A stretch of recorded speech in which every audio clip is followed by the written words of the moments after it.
Maya Angelou was talking with Sammy Davis, and they said, between the two of us, how many artists do you think we could get together to do a benefit for Martin Luther King and his Southern Christian Leadership Conference? Gino Francesconi, founder of the archives at Carnegie Hall. Maya Angelou said, I can get Harry Belafonte and Sidney Poitier and maybe Count Basie. And Sammy Davis said, I know who I can get.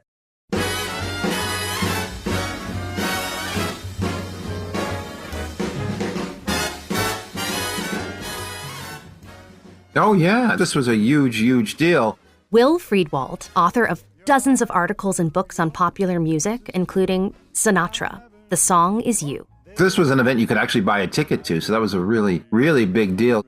And they were constantly adding to this event, Carmen McRae and Joe Williams and Tony Bennett. And the list kept growing, and the demand for tickets kept growing. They're not just massive names, but it's safe to say that just about any one of these names could have filled Carnegie all by himself. I have always placed you far above me. I think you can make the argument that cultural figures, entertainers, and athletes paved the way for King. Historian and author of the Martin Luther King Jr. biography, King, Jonathan Eig. And really, it's like just like today when, a celebrity, when Taylor Swift makes a political statement right now, when she comes out against a candidate for office in her home state because that candidate opposes reproductive rights, that has a huge impact on people who did not necessarily think about politics before, because everything she says matters to her fans. And Sinatra was the Taylor Swift of his day.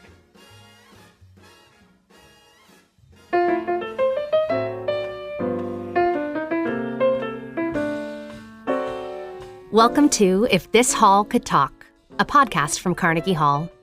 I'm your host, Jessica Vosk, and in this series, we'll look at the legendary and sometimes quirky history of the Hall. From momentous occasions to the eclectic array of world-renowned artists that have taken to the Hall's stages, in each episode, we'll explore unique items from our archives collection and travel back in time to relive incredible moments that have shaped the culture we live in today. In this episode, we're taking you back to 1961, a seminal moment in the history of the U.S. where change, or at the very least, the hope for it, was afoot.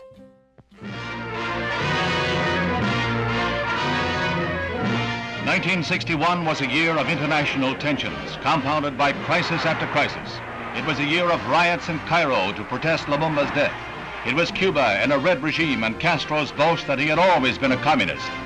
It was Chombe and warfare in the Congo, with that young nation torn asunder by civil strife. 1961 was Laos, now under the uneasy rule of a neutralist regime. And it was South Vietnam, battling red guerrillas. It was the year that the Algerian War continued to pit brother against brother. This was 1961.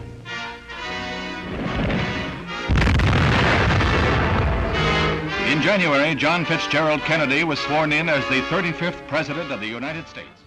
Kennedy had just been elected, John Glenn orbited the Earth, and the first Black student, James Meredith, attended the all-white University of Mississippi. The civil rights movement was gaining traction, and it needed support. Continuing with Andrew Carnegie's aspiration that, quote, all good causes may here find a platform, Carnegie Hall hosted a tribute to Martin Luther King Jr. and a benefit for the Southern Christian Leadership Conference. Whatever affects one directly affects all indirectly. For some strange reason, I can never be what I ought to be until you are what you ought to be, and you can never be what you ought to be until I am what I ought to be. The object of inspiration for this episode is the flyer for the event, which was star-studded. It seemed that everyone was there. Sammy Davis Jr., Frank Sinatra, Mahalia Jackson, and countless others who performed in support of Martin Luther King Jr. and all that he stood for. To use nonviolent protest as a means to increase awareness and reform. And the amazing thing? They all performed for free.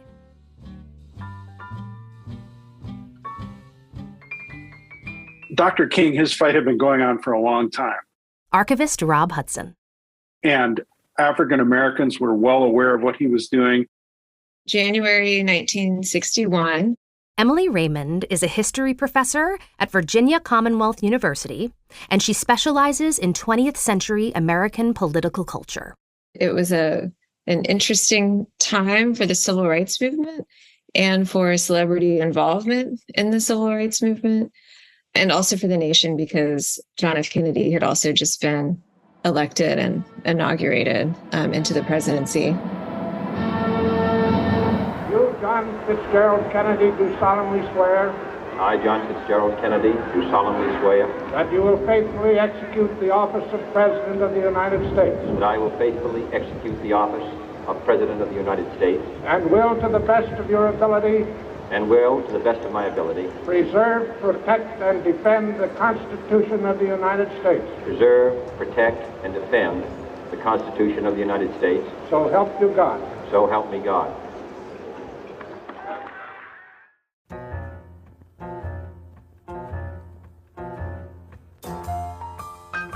It's hard for us now to think that MLK wasn't always popular and successful. It was just one of those things, just one of those crazy things. That wasn't the case. The SCLC was very small. It only had 3 full-time employees. King was still struggling in many ways. Again, Jonathan Eig. I think he was kind of in a quandary at that time, and he was also trying to figure out how the SCLC was going to fit into American society. Its strategic leadership, were his friends and other ministers who were mostly in Southern churches. Some people were suggesting that it should become a membership organization and that might compete with the NAACP. It was hard for him to really find traction. It was hard for him to figure out how to take his public image, his great fame, his power, and leverage that into a movement. The movement really was still struggling. And I think that's why he really had to raise money almost entirely on his own, because they were not a membership organization. And so what they were looking to do was to try to increase their budget, to have a more professional, national, permanent organization that could kind of rise beyond their last success, which was the Montgomery bus boycott in 1955 and 1956. It has been moved and seconded that the resolution as read will be received and adopted. Are you ready for the question? All in favor, let it be known by standing on your feet.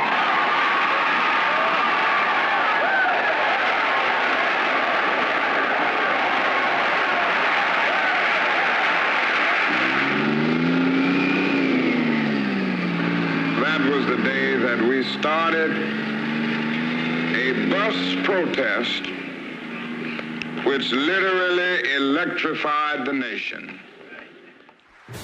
It seemed like every important performer of the time joined the bill that night. And headlining it all was Frank Sinatra, who was at his prime. I've got the world on a string, sitting on that rainbow.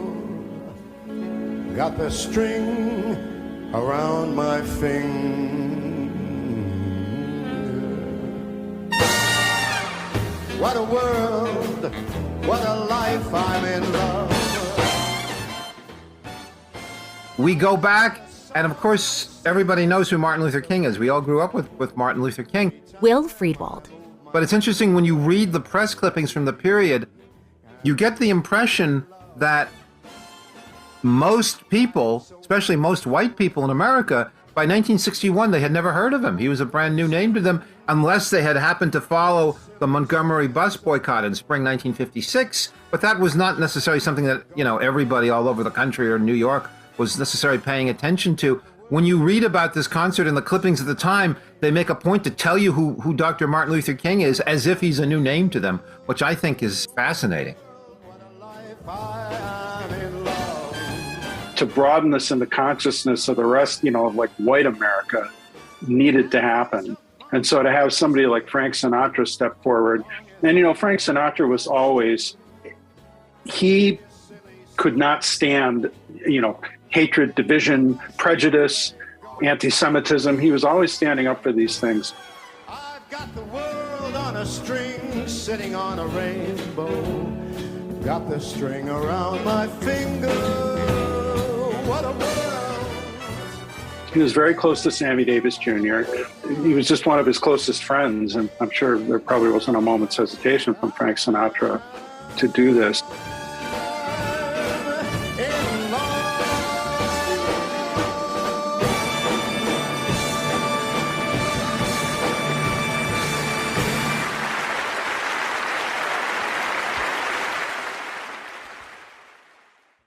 Looking at the flyer for the event, classical singer and creator Davóne Tines reflects. One of the most striking things about the event in 1961 is one of the flyers that has the Rat Pack and Frank Sinatra on it. Their heads as cutouts, interspersed within the text, and then a little picture of Martin Luther King there as well, outlined in white. So it's very present.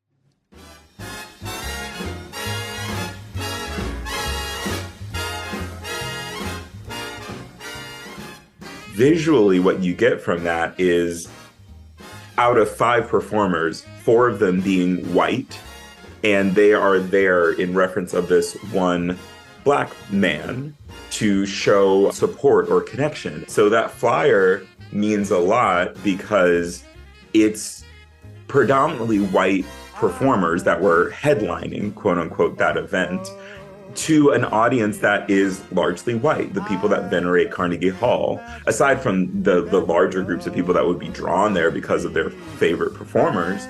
But I was like, wow, that's back in the 60s, but I think that that's doing it right. I think that that's saying, the leading white performers speaking to the larger majority, being the conduit for saying this black man, Martin Luther King, and his work is something you need to be engaging.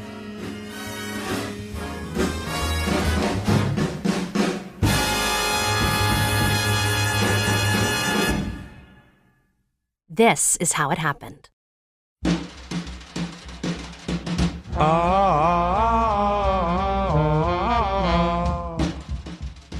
Sammy Davis Jr. was proving himself a really successful fundraiser for civil rights organizations. Davis went to the rest of the Rat Pack, supposedly in the steam room at the Sands, which is where they were all staying while they were doing their nightclub act and in making the movie Ocean's 11.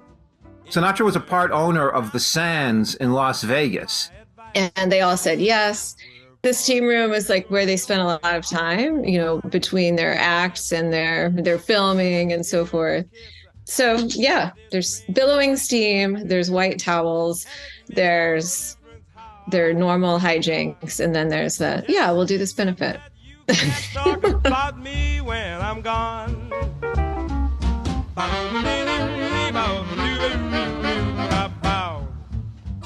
What was so special about this event was that it wasn't just musical performers.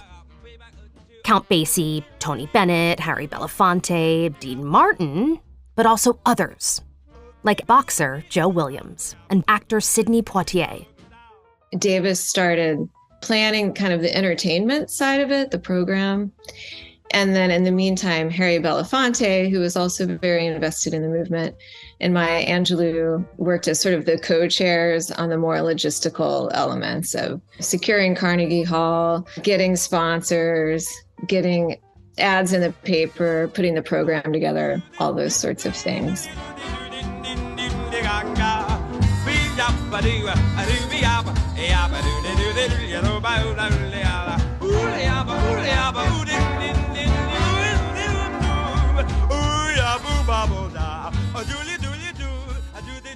To me, it just kind of is so representative of the zeitgeist too. When you look at the performers that were on the stage, some of the others that we didn't talk about, it was a dance team named Augie and Margot. It was Augie and Margot Rodriguez, husband and wife dance team, and they did more than anybody else to popularize the mambo. So they were there. Nipsey Russell was one of the hosts.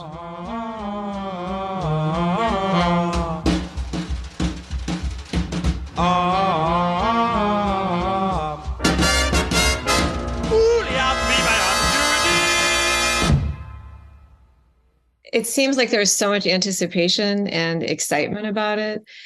And you could get in, they sold tickets at a whole variety of price points, so you could get in somewhat cheaply, I think for as little as $5, but they also sold box seats, and you could buy out a box seat. And so some people were buying tickets for like $800. And so people were very dressed up. There was an element of glamour to the whole affair. It was sold out and beyond capacity. So they were actually putting chairs up on the stage. And it went on all night. Overtime at Carnegie Hall was always 6 minutes after 11. So it went way past that. They were having so much fun. Why stop? And what happens with a lot of benefits, that the cause is so sincere and so genuine that because so many people volunteered their time, they want to give everybody their 5 minutes on stage. And so the night just goes on and on, It was a really extraordinary event. He could jump so high. Again, Davóne Tines. The magic of performing arts is that you create a reality for people to exist within, and you have the amazing opportunity to make a world that looks like the world you want to be reflected outside of the theater. They are able to, one way of saying it is vouch for, but also invite and say, you love me, Frank Sinatra, and you know what I love and appreciate? The work of this man. And I think that is a very clear conduit to get a larger audience that would never entertain Martin Luther King to actually walk through the doors and think about it. And the deep friendship and camaraderie between Sammy Davis Jr. and Frank Sinatra was undeniable. Tom Santopietro, author of many books, including Sinatra in Hollywood. Sammy Davis Jr., I think he was 12 at the time. He was already performing. He had been performing since the time he was a toddler with that Will Maston trio.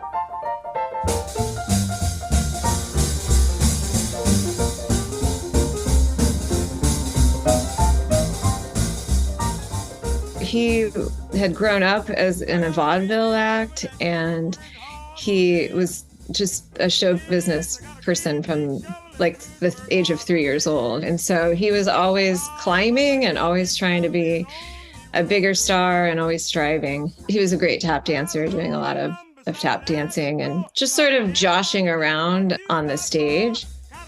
So it was really revolutionary, especially because one of his big shticks was he was a great mimic. So he did these impersonations of all kinds of people.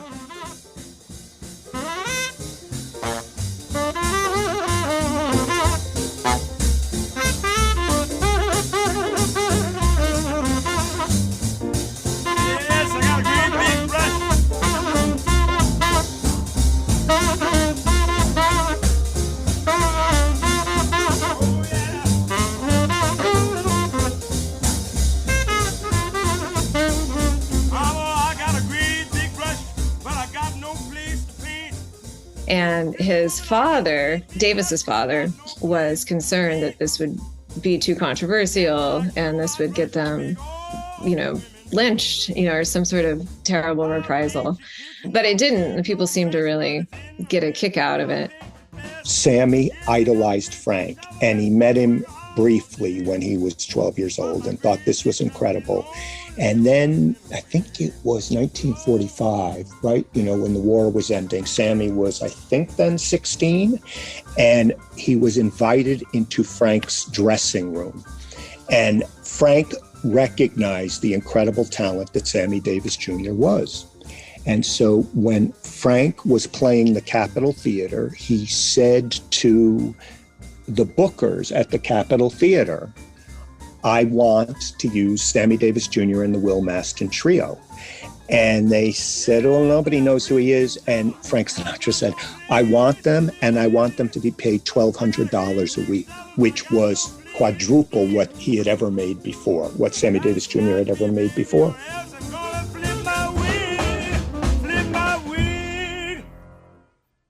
Which is really amazing that Sinatra was able to do that and to see this young guy who was still part of the trio and say, this is a talent and this is somebody I want to pay attention to. This is somebody I want to be a part of my life. So they go way back. It's about that time, I guess. We'll be wrapping it up. So, George, let's do the one that we always do. Oh,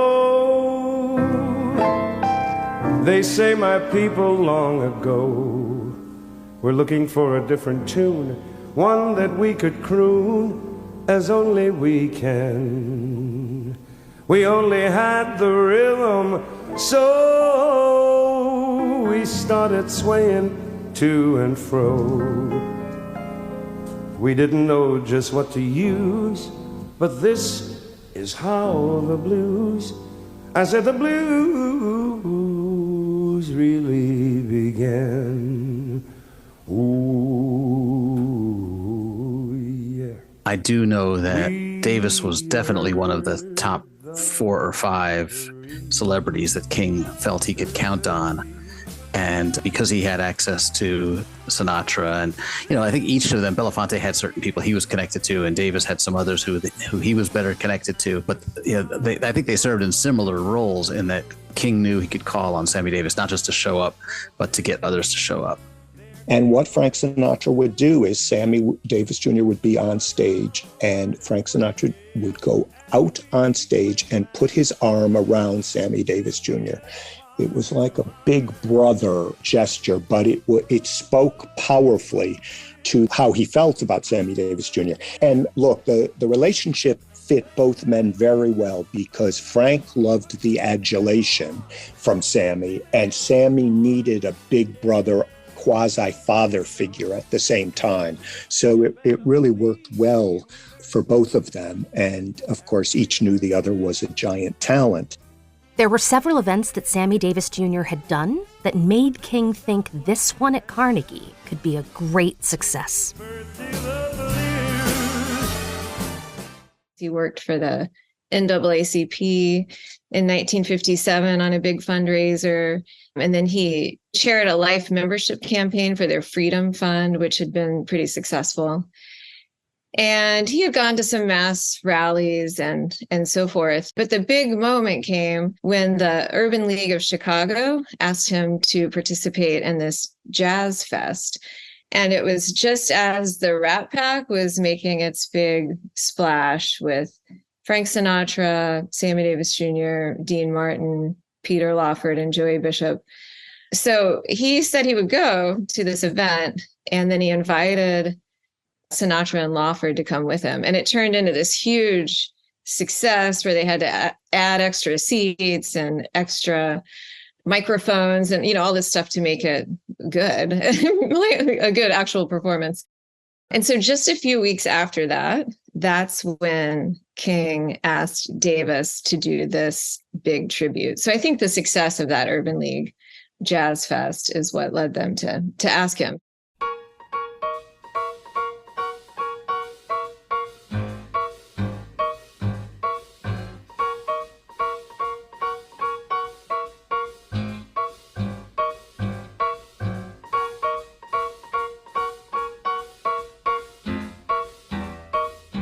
In 1961, when the tribute to and fundraiser for Martin Luther King Jr. happened at Carnegie Hall, hope and change was in the air. And it was such a special moment for Sinatra. In January 1961, Sinatra is on this incredible career high, and he produces the greatest inaugural in the history of inaugural galas for President Kennedy. And the fact that he is asked to produce this was probably, I think it's safe to say, the fact that Sinatra always had an interest in politics, he always had an interest in these issues. The fact that he was called upon to produce this gala, I would say, was probably the high point of his entire life. Not just up until that point, but maybe ever going forward. I know we're all indebted to a great friend, Frank Sinatra.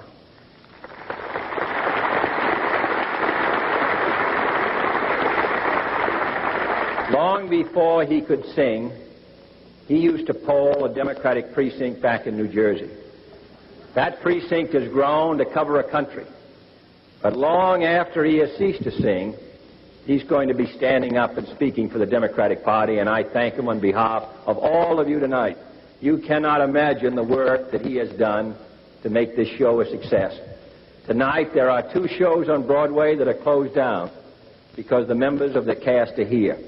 And I want he and my sister Pat's husband, Peter Lawford, to know that we're all indebted to them and we're proud to have them with us.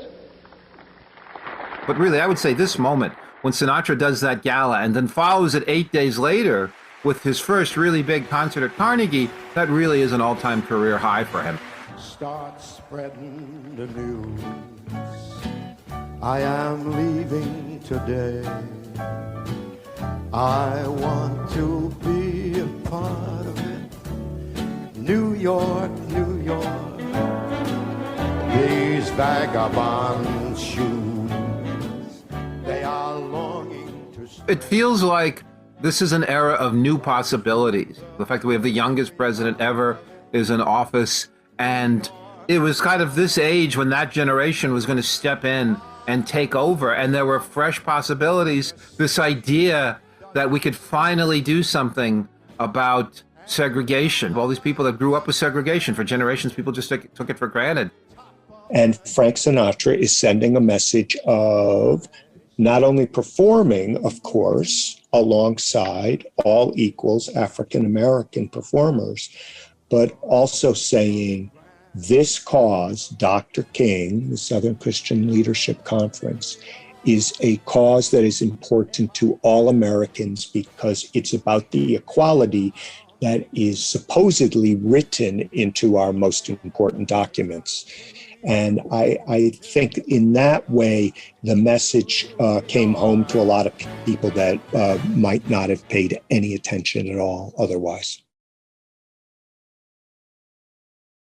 And it should be said that this is years and years before, probably in the late 1960s, a lot of actors started taking a stand against the Vietnam War and in favor of racial equality. But Sinatra is way ahead of that by at least a generation. This was a real turning point for the SCLC. This benefit allowed them to hire 3 additional employees. One of the people they hired his job was to be a professional fundraiser for the organization. It was the first one they'd had. And he was really effective. And he recognized that this event helped make King a celebrity in his own right. I mean, he was becoming more and more nationally known, but that this kind of helped put him in a more star-studded position, I think. So he used the celebrity that King gained from this event to push their fundraising even further.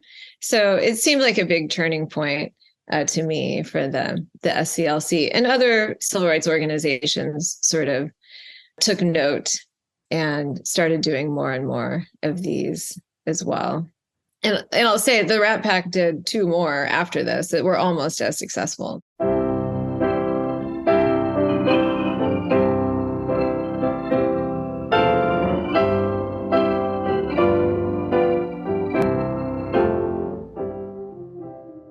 The flyer is just one of the many artifacts from this benefit.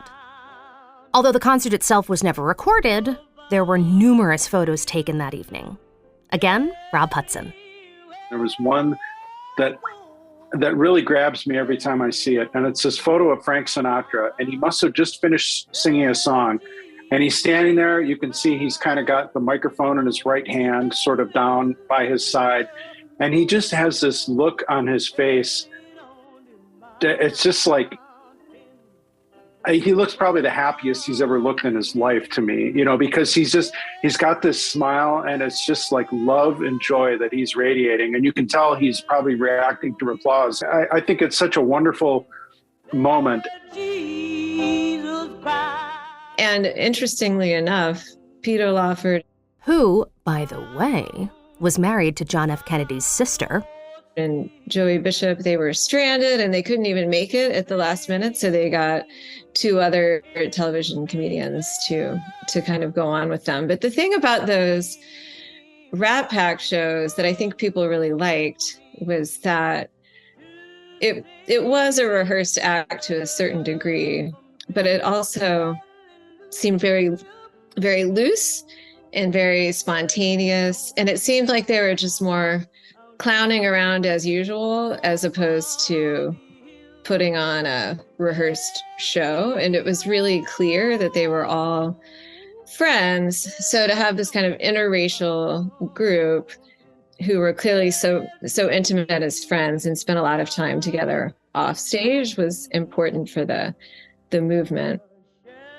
I think that King recognized that these figures had, like he did, an ability to transcend their Black audiences, to go beyond. And that was King's superpower too. He absolutely knew how to work a Black crowd, and Black audiences responded to him really emotionally, but white audiences heard his message and responded to it too. Let us praise him, oh, tell it on the mountain, over the hills and everywhere. Oh. In the case of the civil rights movement, it was really important because the celebrities that were most effective were part of the constituency. I mean, they weren't hired spokespersons. They were people who had lived what the movement was talking about, could and would benefit by the successes of the movement too. So they had a real strong personal interest in it. So that was important. Then they could articulate what the movement was about. They had the ear of larger audiences than the movement often did because of their fan base.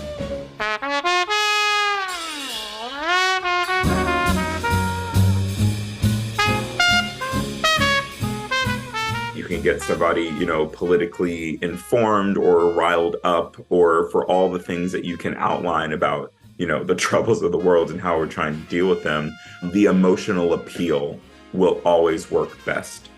And the arts have the greatest capacity and potential for making an emotional appeal. We deal in storytelling. We deal in how you get people to engage things that they otherwise wouldn't have a space to do so. So in fact, the arts are critical in saying, I can help make you feel this so that you can do something about what you feel. The fact that not only could you get people to come, but they would pay to come, that's pretty exciting. So, and they got to see a lot of entertainment. The whole show, I think it was like 3.5 hours altogether. It was really long. And so if you went, you got an earful and sightful.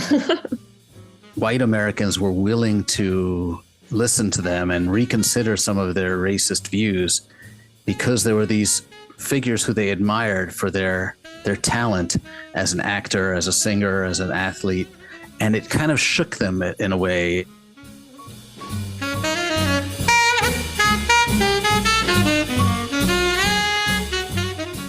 I don't know if today you put on a Martin Luther King tribute concert and it was predominantly white performers, you would definitely get backlash.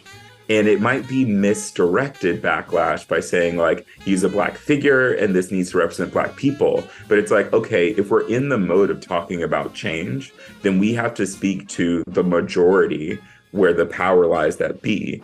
And those are the people that this needs to be directed at. And I think the easiest conduit towards that is people that look like them. That's the potential for truer allyship. It's amazing that that was happening in intentional and unintentional ways in the 60s. And I hope we continue to learn from that.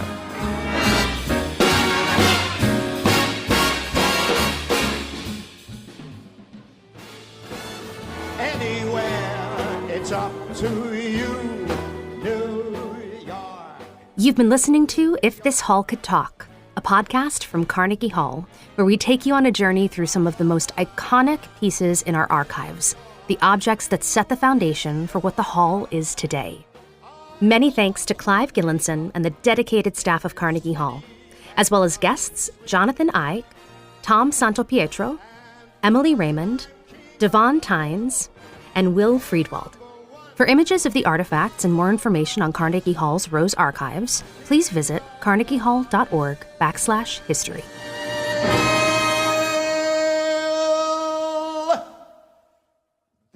If This Hall Could Talk is produced by Sound Made Public, with Tanya Katenjian, Philip Wood, Emma Vecchione, Sarah Conlisk, Alessandro Santoro, and Jeremiah Moore. Lead funding for the digital collections of the Carnegie Hall Susan W. Rose Archives has been generously provided by Carnegie Corporation of New York, Susan and Elihu Rose Foundation, and Mellon Foundation, with additional support from the National Endowment for the Humanities, the National Film Preservation Foundation, and the Metropolitan New York Library Council. Our show is distributed by WQXR. We'd like to thank our partners there, including Ed Yim and Elizabeth Nunemaker. To listen to the full season, subscribe to If This Hall Could Talk wherever you get your podcasts. If you like what you hear, please support the show by sharing it with your friends and leaving us a review and a rating on your favorite podcast platform. And if you happen to come across some special artifact from the history of Carnegie Hall, let us know. You can reach us at ifthisHallCouldTalk@carnegiehall.org. We're always on the lookout. Thanks for listening. I'm Jessica Vosk. Thank you, Elisa. Thank you so much.